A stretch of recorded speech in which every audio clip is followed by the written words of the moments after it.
गुरु गीता का सूत्र कहता है, ज्ञान शक्ति समारूढ़स्तत्व माला विभूषितः भुक्ति मुक्ति प्रदाताय तस्मै श्री गुरुवे नमः।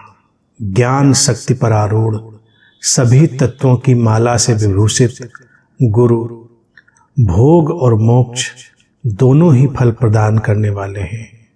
ऐसे गुरु को हम नमन करते हैं।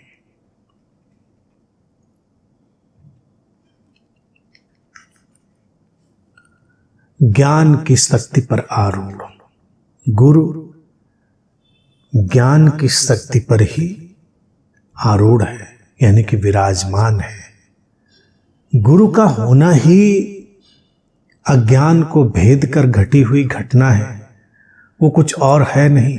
सभी तत्वों की माला से विभूषित, यानी कि जो भी जाना जा सकता है, जो जानने योग्य है, वो जाना जाता है। अब जब ये गुरु की देशना जो सर्वग्राही है, ऑल इंक्लूसिव है, सर्व समावेशी है, हमारे जीवन में आती है, तो भोग और मोक्ष दोनों को हमारे जीवन में एक ऊंचाई पर ले जाती है। भोग को बिना समझे मोक्ष घटता नहीं, क्योंकि भोग को समझ लेना, उसकी शुद्धि में प्रवेश कर जाना ही मोक्ष है। अर्थात ये शक्ति ज्ञान की, ये सारा बोध किसी भी बात के विरोध में नहीं है। इस सूत्र में भी देखिए बात स्पष्ट है कि संसार और अध्यात्म को बांट कर नहीं दिखाया जा रहा है, वो एक हैं। उन दोनों में समृद्धि होनी चाहिए। धन और ध्यान, इन दोनों में कोई भेद नहीं है। जीवन में धन भी होना चाहिए, ध्यान भी होना चाहिए, क्योंकि दोनों एक दूसरे को संभालते हैं।